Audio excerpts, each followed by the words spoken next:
mantra of expect to win is not just something that's on that wall. It's not just something that's on our t-shirts. It's something that's way deep down in our guts, in our hearts, and you earn it. Last year kind of got started a little late, didn't get the job till, mid-April, so we were kind of behind the tides on everything. So last year was what it was. We started off in January. We had a great off season, great growth in the weight room and on the field. A lot of participation. Had a really good spring. So we're looking forward to a good summer and hopefully a good fall. The kids are doing a good job. They've really bought into what we're doing. The change of the reins, so to speak, has really gone well for them. They like what we're doing. They're excited about it. They're excited to get started. We're going to start 17 seniors, it's looking like, so we're going to see a product of the program right here and see what's happening. Kean Homy's our quarterback, returning quarterback. Last year we knew that, he was kind of green. We knew we were going to take some lumps early, and it was a big learning curve for him, but did a really good job for us, and he's had to come a long way this spring, and I think people that have already seen him have kind of seen not only the physical growth in him, but also the mental growth, the confidence that's happening. Our kids are rallying around him really well. Andre LaRossi's team captain for us. He plays receiver and corner for us. Dynamic football player. People underestimate him for his size, but they don't see his heart. That's what that kid gets done. He catches the football, runs great routes, does a good job. Returns Sterling Napier at tight end, one of the most dynamic tight ends in the state. Can put his hand on the ground and block. He can spread out and run good routes. He can run away from people. Catches the ball really well. So looking forward to having him back. He's getting a lot of attention on the recruiting circuit quite a bit. Desmond Branch is coming back. He's going to play on the offensive side of the ball and the defensive side of the ball. He's a beast of his own. And then we got Ryan Smith returning at right tackle for us, doing a really good job, really committed to the weight room, got a lot stronger. So good to have some returning offensive linemen. We had 9 guys coming back on the defensive side, I believe, that got some playing time last year, not necessarily starters, but Desmond is definitely our emotional leader. He's the guy that's going to get our motor running for us.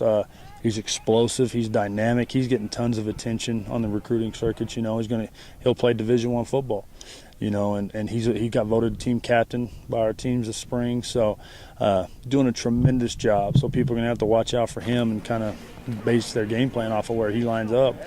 But it's tough when you got a guy like Mekhi Dunlap and Josh Hinman lined up at linebacker behind him, both kids that can run really well, that love contact, that just got a nose for the football, just kind of football junkies. They know the game. We return Kyle Anderson and Andre LaRossi at the corners, do a good job. We return Damian Speaker at an outside linebacker who has just kind of taken on his own lately and just really accepted the position and loved it and embraced it, and he's going to do great things for us. And then we got Chris Wall coming in at safety. He's 6'4", 6'5", big presence in the middle of the field. So I think the defense is definitely going to be our strong side of the football. We're gonna hang our hat on our defensive team. Henry's a sophomore. He's coming in. His sister plays volleyball and basketball at the University of Texas. She was a national champion in volleyball, and the basketball coach asked her to play basketball. So kind of comes from a line of athletes, So he's sophomore. He's green right now. He's got a long way to go. We got to work on his leg strength, but in just sheer size, he has the biggest hands that I've ever seen in my life, and anybody that's ever shook his hands knows what I'm talking about. And they are bear claws, so we're excited about him. He's got great upper body strength. We got to get him a little bit more mobile and work on his leg strength a little bit, but he does have potential to be able to help us late in the season.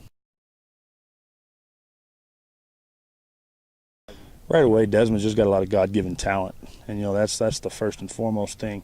And after that, he's kind of finally embraced the work ethic. He's realized that he might be a big fish in a small pond around here, but when he goes off into other places, Texas, Arizona, those type places, that he might be an average cat out there. So he's embraced the work ethic aspect and really increased his strength, gained some weight, gotten a lot quicker, and really embraced the idea of what football is. And it's not just playing on Friday nights. It's the early morning workouts. It's the agilities. It's things like that. And him doing that has really set the tone for the rest of the team. They're following their leader.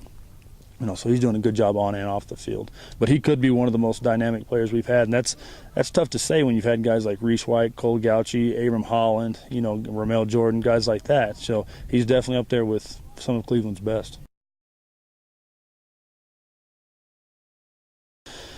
We have a tough schedule. There's no easy games on our schedule. We play all 5A teams except for the game we travel down to El Paso Chapin, who's a very talented team. But we open up with La Cueva, a New Mexico powerhouse, and that's the way we like it. We don't want to play slouches. We want every night to be a fight, and so that's what's going to make us better down the stretch. So open with La Cueva is great challenge. We look forward to it.